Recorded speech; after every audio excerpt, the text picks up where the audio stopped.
And welcome to Azurément Sport, tous les mardis à partir de 18h15 sur EDJ FM. Nous sommes ensemble pour ce 12e épisode d'Azurément Sport. Au menu ce soir, soupe à la victoire, l'OGC et l'ASM s'imposent en Coupe de France, le RCT en Coupe des Champions, le Nissa Rugby en National 1, la Roca Team en Euroleague et en Betclic Elite. Et enfin, Virgil Hogan part avec la ceinture après l'ARES. Et avant ça, on refait le week-end avec vous, Anthony Marquez. Roland Courbis s'en est allé lundi matin d'une suite d'une pneumonie à l'âge de 72 ans. Joueur passé par l'AS Monaco, entraîneur puis consultant, il a fait vibrer le football français. Depuis, les hommages se multiplient sur les réseaux sociaux et dans les médias. Une chose est sûre, il gardera cette image d'un homme direct et magicien du ballon. Le RC Grasse met fin à sa mauvaise série de 5 matchs sans victoire. Enlisés dans le bas de tableau, les Grassois recevaient Limonest à domicile samedi, un concurrent direct au maintien. En supériorité numérique durant la seconde période, les hommes de Loïc Chabas s'imposent 3-1. Prochain rendez-vous samedi 17 janvier face aux voisins cannois. En parlant des cannois, les Dragons ont commencé l'année par un festival de buts. Victoire 5-0 face à Gaulle FC. En 20 minutes, le match était plié, déjà 2-0 sur le tableau d'affichage. Rendez-vous donc samedi 17 sur la pelouse du stade de la Paoute. En Pro B, les Sharks ont craqué dans le Money Time. Il aura suffi de 3 petites secondes pour laisser filer le match. Gilles Noël vient briser les rêves des Antibois avec un 3 points chirurgical. Score final 97-94 en faveur des Alsaciens. Il faudra rebondir samedi 17 janvier à l'Azur Arena. En volée, Cannes s'offre encore le derby face à Nice, 3-0. Les Dragons se relancent dans la course au play-off. C'est leur 3e succès de suite et leur plus belle dynamique cette saison. Les hommes de Constant Chouassi auront à cœur de confirmer à Saint-Nazaire, alors que les Niçois devront se ressaisir à domicile face à Narbonne, vendredi 16 janvier. Au Dakar, le Fréjusien Mathieu Serradori et son coéquipier sont 9e au général. Après une semaine de course, le Varois retrouve les premières places. Arrivé 6e l'an dernier, il reste encore 4 étapes pour tenir le top 10. Rendez-vous sur la ligne à Yambou le 17 janvier prochain. Direction la Coupe de France de football. Oh, le but sublime de Marnès à Cliouche, quelle inspiration de génie, et on en parle tout de suite dans Azurément Golf. Ce week-end se jouaient les 16e de finale de la Coupe de France avec une belle réussite pour nos clubs azuréens. Dans un duel 100% Ligue 1, Nice décroche son ticket au bout du suspense face à une équipe nantaise qui n'a rien lâché. Louis Marmion. C'était un remake de la finale 2022. Nice voulait sa revanche sur les terres nantaises et les Niçois entrent bien dans leur match. Les Aiglons sont dans le rythme. Au quart d'heure de jeu sur un ballon mal dégagé par la défense nantaise, Morgan Sanson centre deuxième poteau pour Sofiane Diop. Le numéro 10, trop excentré, ne parvient pas à cadrer. Mais 10 minutes plus tard, le Marocain ajuste la mire. Sur le côté droit, Tom Louchet trouve Jonathan Claus d'une passe lobée. L'international français centre fort devant le but. Sofiane Diop n'a plus qu'à mettre le pied pour ouvrir le score. 1-0 pour Nice. La réaction nantaise est immédiate. Dans la minute suivante, Tabibou tente sa chance de 35 mètres. Maxime Dupé se détend parfaitement et permet à Nice de rester devant. L'OGC Nice mène 1-0 à la pause. Alors dans l'ensemble, les Aiglons ont maîtrisé cette première période mais sont retombés dans leur travers en seconde mi-temps, Louis. Dès le retour des vestiaires, les Niçois subissent le pressing du bloc haut nantais. Sur une perte de balle de Morgan Sanson, Guirassi est servi côté gauche dans la surface. Sa frappe enroulée, déviée par Moatsonga, trompe Maxime Dupé, un partout à la Beaujoire. Sous une pluie battante, Nice repart de l'avant. À l'heure de jeu, les efforts sont récompensés. Nguéné trouve Tom Louchet dans la surface. Les Niçois tentent sa chance, mais est fauché par Monga. Penalty pour Nice. Mais Eliway voit sa tentative repoussée par le portier nantais. Toujours un partout. La fin de match est nantaise, mais portée par un Maxime Dupé héroïque. Nice arrache la qualification au tir au but. Le gardien niçois stoppe la tentative d'El Arabi. Barr, Klaus, Wai, Everton et Kevin Carlos font le reste. Nice file en 8e de finale de la Coupe de France. Une qualification qui fait du bien dans les têtes niçoises. Elle pourrait servir de déclic en championnat. Il faudra confirmer samedi à 19h sur la pelouse de Toulouse. Un peu plus à l'est, Monaco s'est aussi qualifié dans la douleur à Orléans. L'ASM s'appuie sur une défense expérimentée avec Thilo Kerrer en capitaine et le retour attendu d'Éric Dayer. Mais les Monégasques peinent à rentrer dans leur match. Les Orléanais n'ont aucun complexe face aux champions de France 2017. Philippe Cohn est sollicité à plusieurs reprises. Et pourtant, contre le cours du jeu, Zakaria trouve Balogun dans la surface. L'attaquant monégasque ouvre le score du pied droit. 1-0 pour Monaco. Juste avant la pause, coup dur pour l'ASM. Zakaria est expulsé après plusieurs contestations. Monaco termine la rencontre à 10. Monaco n'est pas flamboyant mais terriblement réaliste. Un tir, un but. Réduit à 10, les rouges et blancs vont devoir s'accrocher jusqu'au bout face aux Orléanais, Louis. Toute la seconde mi-temps, le club du Rocher subit les vagues jaunes orléanaises en tenant bon. À la 70e minute, sur une énième attaque jaune, El Koumisti, encore lui, déclenche une frappe faisant trembler le public orléanais mais pas les filets monégasques. Mais à force de vouloir à tout prix égaliser, les centrés sont pris en contre. Ouattara dégage le ballon loin devant, qui atterrit sur Ileni Kena. L'attaquant se retrouve seul et d'un plat du pied aggrave le score 2-0. Bis repetita dans le temps additionnel, Golovin lance Ileni Kena qui fait parler son réalisme. 2 tirs et 2 buts en 5 minutes pour l'attaquant nigérian. Au bout du temps additionnel, Orléans sauve l'honneur par l'intermédiaire d'El Koumisti. Une équipe monégasque peu brillante mais efficace qui évite le piège orléanais. Il faudra montrer un autre visage dans les prochains jours avec la réception de Lorient ce week-end, puis un déplacement de prestige au Real Madrid en Ligue des Champions. On continue avec la victoire des clubs de rugby cette fois. Choc au sommet dimanche dernier au Stade Mayol. Une semaine après la déroute historique en top 14 66-0 contre le Stade Rochelet, Toulon recevait les Irlandais de Munster pour cette 3e journée de Champions Cup. Et au bout d'une rencontre allaitante, les Toulonnais se sont imposés de justesse 27-25. Une victoire qui les laisse en course pour la qualification en 8e de finale. Joseph Jaricot. Le RCT n'avait pas le droit à l'erreur. Dans une phase de groupe où chaque victoire et chaque point compte, la réception des Munstermen s'avérait décisive. 4e au coup d'envoi avec 5 points, le même total que les Irlandais 3e. Les hommes de Pierre Mignoni n'avaient pas d'autre choix que de s'imposer. Et le staff avait sorti l'artillerie lourde, pas facile à dire. Pour l'occasion, Jean-Baptiste Gros et Cal Sinclair en première ligne, Charles Olivon capitaine et Zach Mercer aussi dans le pack de devant, ou encore l'Écossais Ben White et la jeune recrue argentine Thomas Albornoz à la charnière. Un effectif de costaud pour un match qui s'annonçait difficile. Et oui, car en face, le Munster n'était pas venu pour plaisanter non plus. 3 titulaires de l'équipe d'Irlande tout simplement étaient alignés dimanche et pas des moindres. Le 3e ligne Tadhg Beirne, capitaine de cette équipe, le numéro 10 Jack Crowley et l'ailier Calvin Nash. Un avant-goût de ce qui attendra les Français du RCT lors du tournoi des 6 nations. Et le début de match est intense, maîtrisé par le Munster. Jack Crowley sanctionne l'indiscipline toulonnaise et permet même aux visiteurs de mener 6-0 peu après la demi-heure de jeu.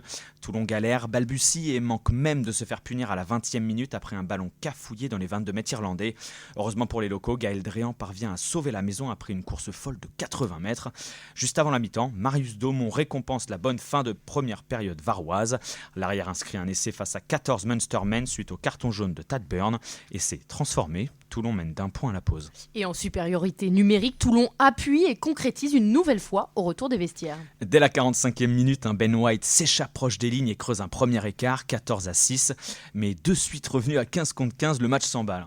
Le Munster revient dans la partie grâce à Calvin Nash, 14-13, avant d'encaisser un essai spectaculaire de Gaël Dréan 2 minutes plus tard. Toulon reprend le large 21-13, puis 24-13, grâce à une pénalité de Marius Daumont après 15 minutes un peu plus calme. Mais le Munster ne rend pas les armes. En accrocheur, les doubles vainqueurs de la Coupe d'Europe en 2006 et 2008 reviennent après un essai de Jack O'Donoghue, 3 minutes plus tard.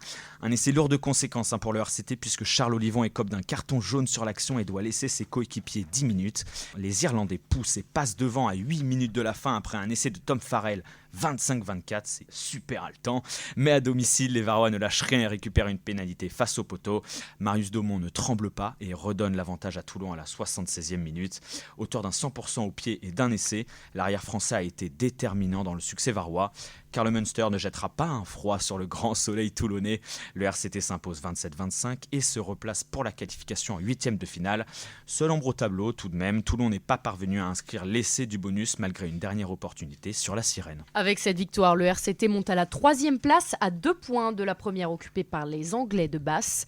Samedi prochain, les Varois se déplaceront à Gloucester, 5e du groupe avec 3 points de retard sur les Toulonnais. Un succès en terre anglaise assurerait la qualification. Coup d'envoi à 21h. La veille et un peu plus à l'est, le Nissa Rugby, 4e de National, faisait sa rentrée face au club athlétique Périgueux. Un match important contre le 3e du championnat. Nice n'avait pas le droit à l'erreur. Victorieux avec le bonus offensif 43-27. La première en 2026, mais la 3e de suite pour les hommes de Gareth Baber. On ne change pas une recette qui gagne, même après un changement d'année. Victorieux à Rennes, puis contre Tarbes, 50-3 pour le dernier match de 2025. Nice est reparti sur les mêmes bases samedi. Si Périgueux avait ouvert le score dès la 5e minute par une pénalité de Hutley, la réponse niçoise fut claire et limpide. 4 essais en 20 minutes. 2 par les avants, Patrick Leafa et Jordan Tofua. 2 par les arrières, Tom Purdy et Clément Eguiziano. De quoi contenter tout le monde et rentrer à la mi-temps avec un avantage certain de 20 points, 26-6. Mais le plus dur était fait. Les Aigles ne s'arrêtaient pas en si bon chemin.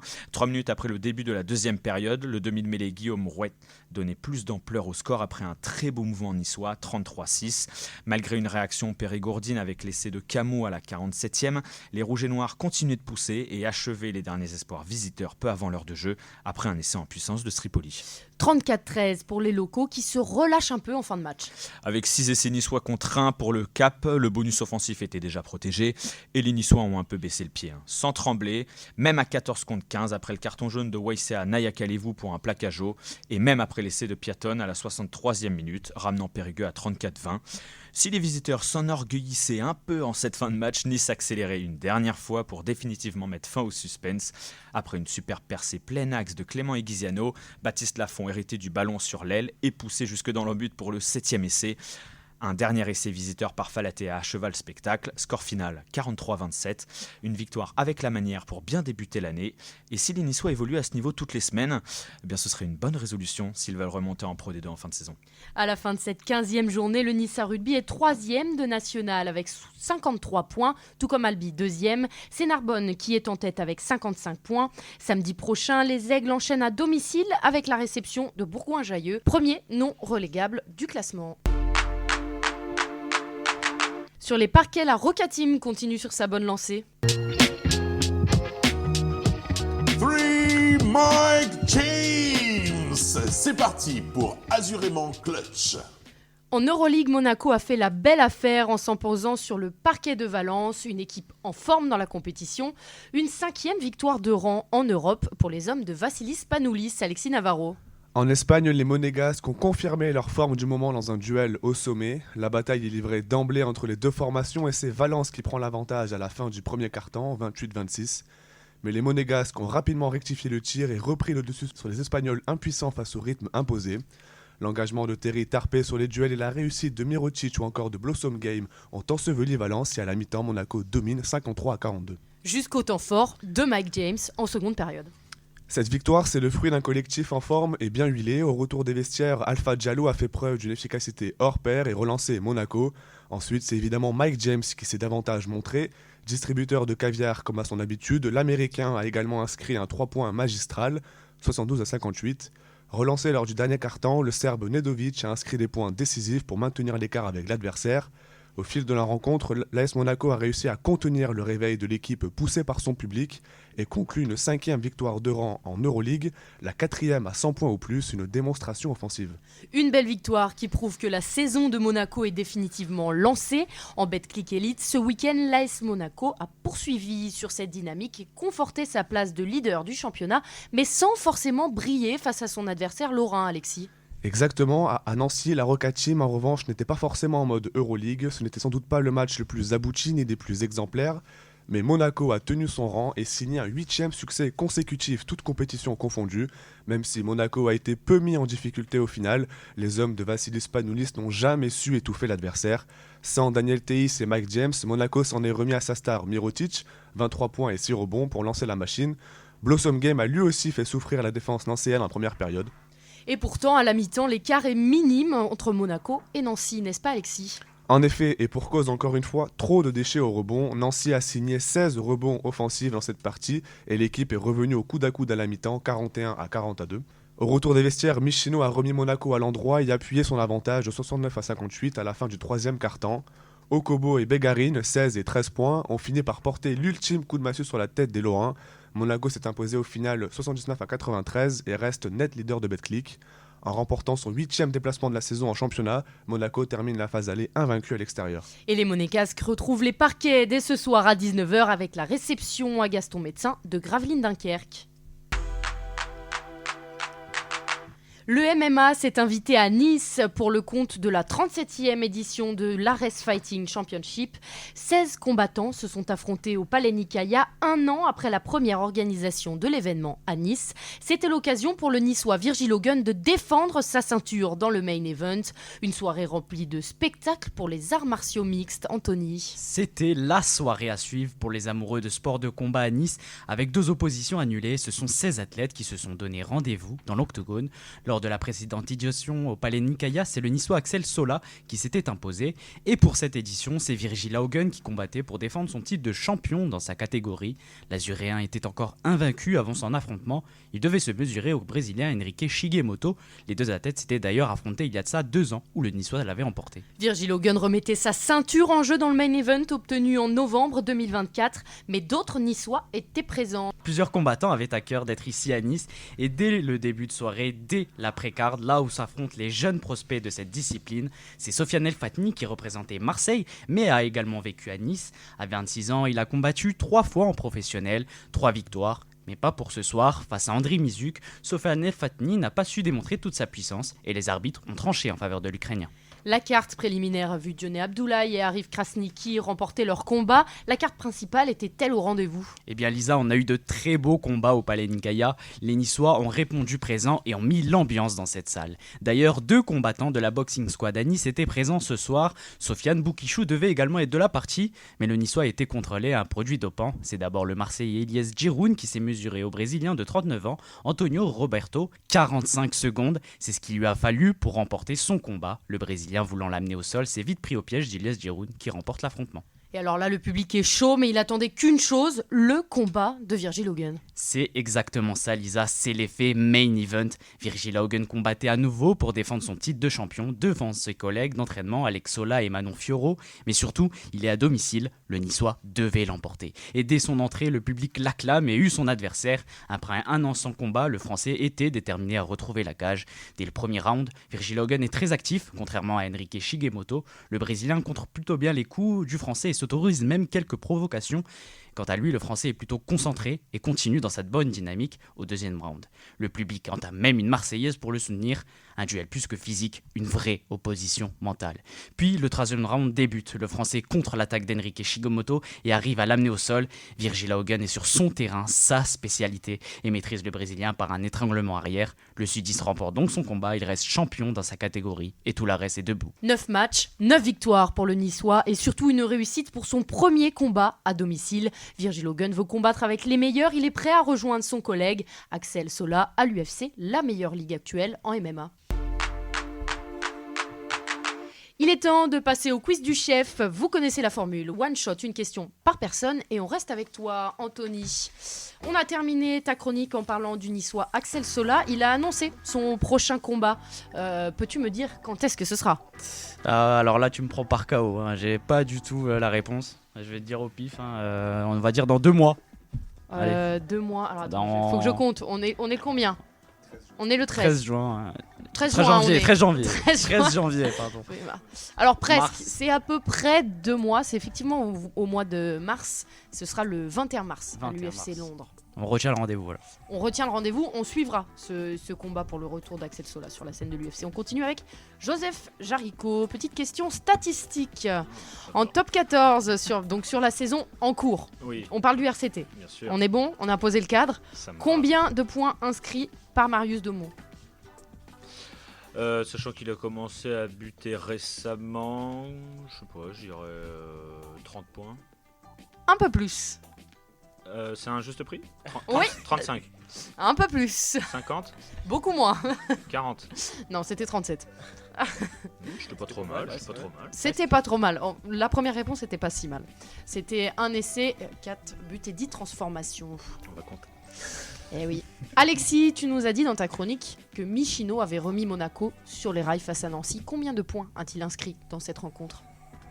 J'ai pas le nombre exact, je vais dire 13, On n'est pas loin. 11. On n'est pas loin. C'est 11 effectivement. 11 points en 18 minutes. Petite question pour Louis. Qui a éliminé l'OGC Nice en Coupe de France l'année dernière ? C'est pas si compliqué. Non, mais je l'ai pas donc. Ah bah, fais un effort. Ouais, pas compliqué. Ah ouais, c'est le PSG. Effectivement. Allez. C'est le PSG en Ils sont quart. pas éliminés 3-1. encore, c'est magnifique. Et oui, cette année, l'OGC Nice est toujours dans la course. Merci à tous d'avoir... Tirage au sort ce soir. Tirage au sort ce soir, pardon. Merci à tous d'avoir été avec nous ce soir. Merci à Luc Nicolas, notre régisseur pro, à mes chroniqueurs toujours présents à mes côtés, même ceux prévenus à la dernière minute. Bonne soirée